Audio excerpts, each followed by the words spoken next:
Sup players, and welcome back to another local masters video. In today's video it's me against one of my friends at locals, and I'm playing Blackwing's Kali, and my friend is playing Snake Eyes Fiendsmith, and he starts out because he has won the die roll.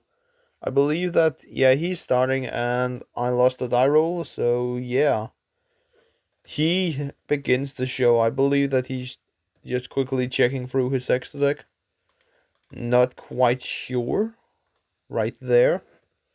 But yeah, he starts out by noticing out his Lacrima, declaring Lacrima effect, which is fine by me. I don't have that much against it. Plus, I kind of know the entire Fiendsmith engine, so he activates Requiem here, and I approve it because I actually believe that I didn't open up that many hand traps. I believe, but he summons out Engraver here, which is actually funny, guys. Many times you start out by um summoning out Lacrima off Requiem if you have access to Engraver first of all. But as we can see here, guys, he activated the Snake Eyes field spell, activating the effect to put Snake Eye Ash right here in the spell and trap card zone. And then he fusion summons out the Snake Eyes Doom Dragon, I believe is the name of the fusion dragon here. And here I'm quickly reading the card because first of all I have not played that much against it. And also, guys, I will say something. This footage is like a month old, so I apologize for the late upload of the video, but I have been a little bit busy with other projects that I've been thinking a lot about to make. And yeah, I'm also I also want to quite focus on making more short like content, shorts and edit like that. Where basically my primary um interest in the longer videos will be stuff like this, like the local masters, pack openings, deck profiles, stuff like that. So yeah. But basically, guys, I will say throughout all of this, it's quite funny to look back at some of this footage. And yeah, basically, as we are doing here, just playing with some decks. Like right now, at my locals right now, the most played decks are basically Canine variants. Like we got Drake Hotel Canine, which is also a deck that my opponent right now in this video are are playing. So yeah, but as we see here, he goes into Promethean Princess, and that allows him to basically revive something. But yeah, on summon here, I nip him, and I'm just saying in the middle right there. And he sets one and passes turn, which I will say nipping on Prom Princess could potentially be the best place to nip. I will say nip conflicts a little bit with the Blackwing deck because of the moon. But right now I'm playing the Kali version, which basically means that I have access to a lot of different things. But I attempt to activate Vada, which in the end gets impermed, which in my opinion it's fine. It's not the most huge setback for Blackwings, but yeah. And here I activate the field spell Allure Palace, activating the effect to dump another nip to the graveyard to search out the copy of Chaos Allure Queen to my side of not to my side of the field, to my hand, I believe. I actually think a little bit about it, which one I should pick here. But what I end up doing is that I'm adding the. No, I'm actually not playing Allure Queen. What am I talking about? I'm playing Centur-Ion. So that also confirms that this footage is so old, because I actually, now where I actually see this, I know I'm playing Centur-Ion Blackwing here.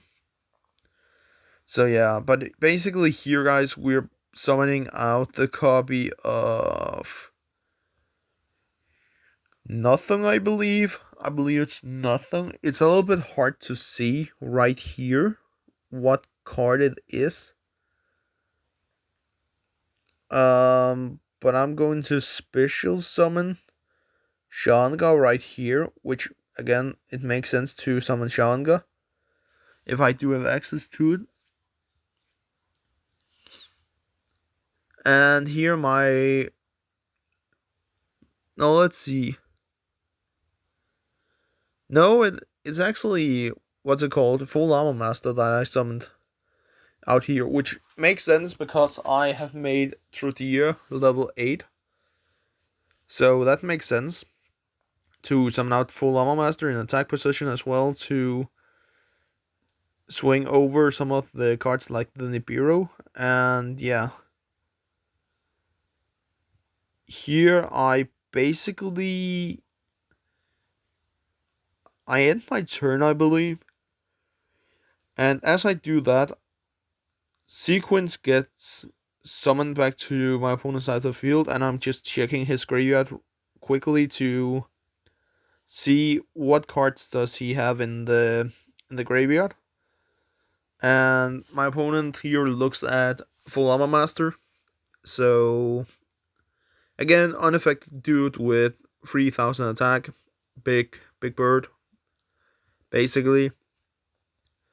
But as we see here, he sends Sequence away to link summon into Requiem, which again makes sense in some sort of way.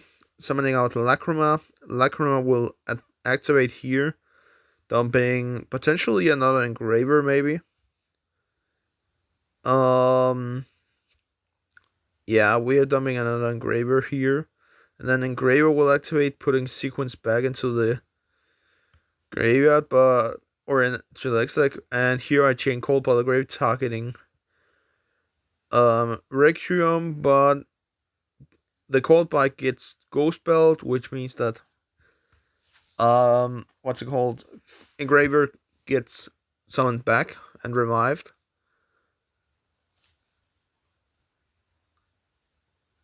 And I will say that's one of the potential cards that I will say is really good, also in this format right now. But as we see here, my opponent goes into Sequence once again, activating Sequence's effect to fusion summon into Disarray. And here, I don't know why my opponent does this, but he basically shuffles all 3 Engravers back into the deck, which I would say could potentially mean something. But yeah. And here he shuffles up his deck after have shuffled all three Engravers back into the deck. And I will say, guys, being able to doing something different, like here he activates SP's effect to banish Nip, and here my opponent swings over with Disarray into my 3000 attack point Full Armor Master.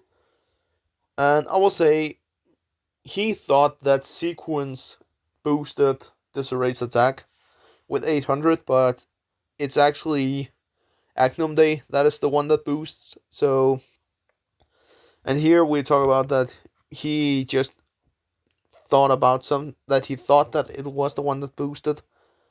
But yeah. And then Disarray's effect activates, removing stand-up Centur-Ion. And here I move into battle phase, swinging for dealing 1400 points of damage.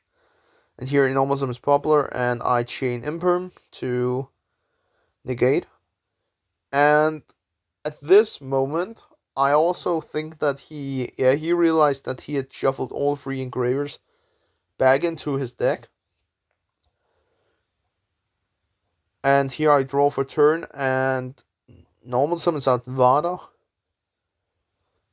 Potentially, I could go for game here, I believe. I don't know what the life point stats are at right now. But I think I will, yeah, I will swing with summoning out Popular. Or not Popular, swinging and um, yeah, swinging for 800 and going into main phase 2, I believe.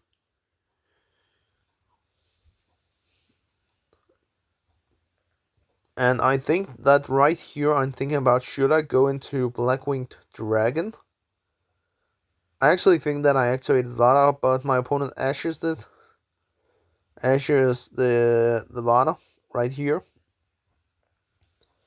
And then Lacrima will summon out Requiem, and Lacrima will summon or Requiem will summon Lacrima, and Lacrima will dump Engraver. Like, Engraver is the most used Fiendsmith card from my opponent's side. And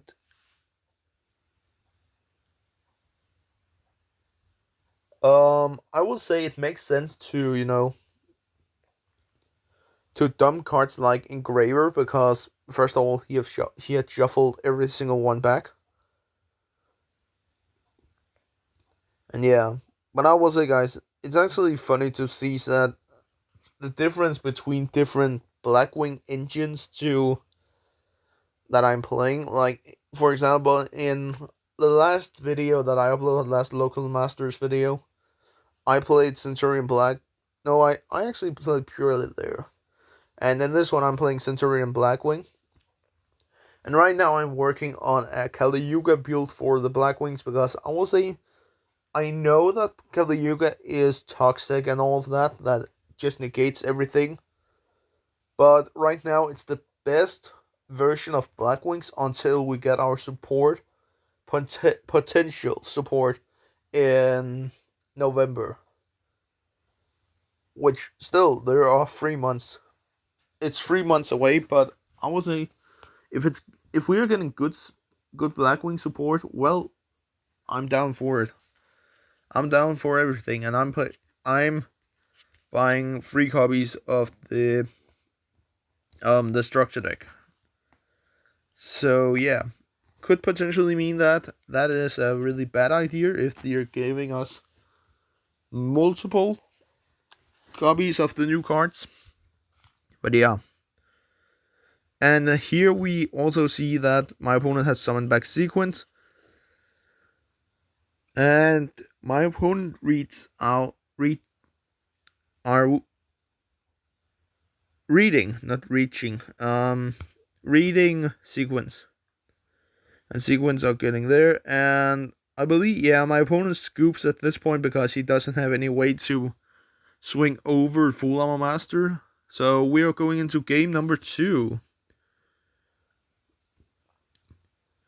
And here my opponent starts out by activating Tract, which again, it's fine by me because Tract is also a card. I've seen people ashing the Tract, but the problem is that if you still have access to like Lacrima or another engraver in general, or for God know what reason, Lurry in your main hand, well, then it doesn't matter if you have Ash Tract. Then you have potentially just open up a way to that your opponent can now play Tactics, Talent, or Canine effect at that moment.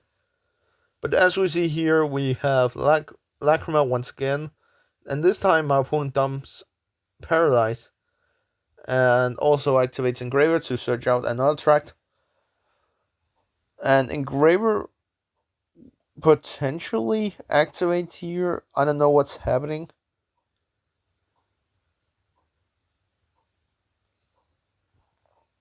Oh, I didn't see.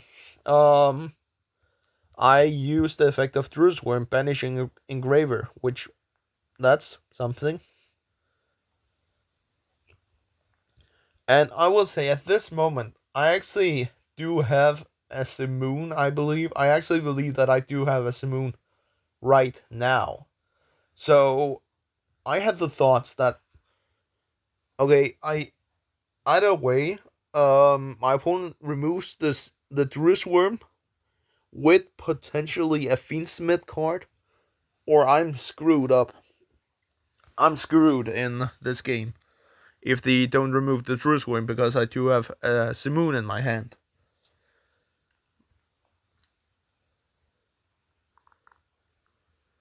And in Requiem is equipping to Lecra, which will summon out Nico Equip, and yeah.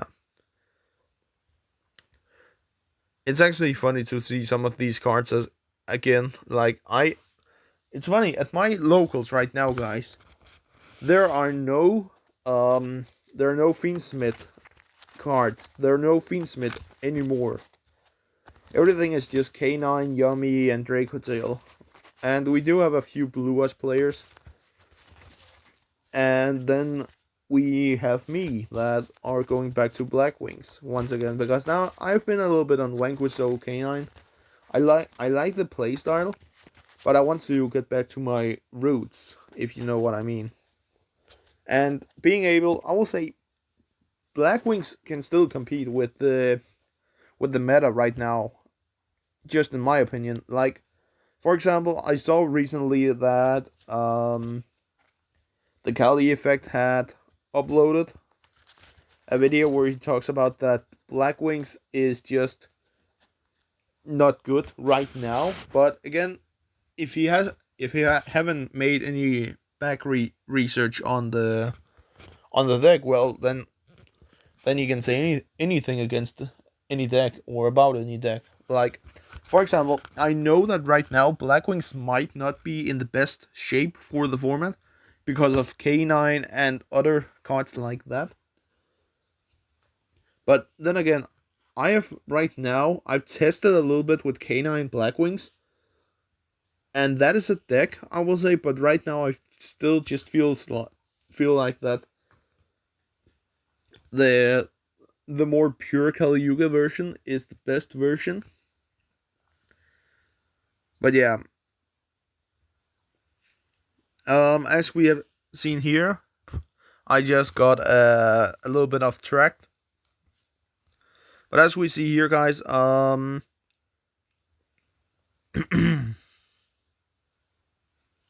what's it called? My opponent has SP and has removed the Druid Worm, I believe, right here. And right now, I don't know why my opponent, did not remove the Vada right here with this erase effect, I believe. I think that he might be scared of Chaos Angel, maybe. But the fact about that, he doesn't really do that much. And what's it called? Okay, yeah, I just made a counter. So here I use Sudri's effect to tribute to make a token. I'm sorry for that, I'm taking my deck box on the screen all the time. But yeah, making a Synchro 6 with that going into Boreas Storm. Boreas Storm effect will activate, dumping Shanga to now make this a level 10 monster. But basically, guys, it's game right here. So yeah, I'm basically attacking for game with the engraver that I just steal right here and swings over and wins the game. So yeah, I hope you enjoyed, and I'll catch you in the next video. Peace.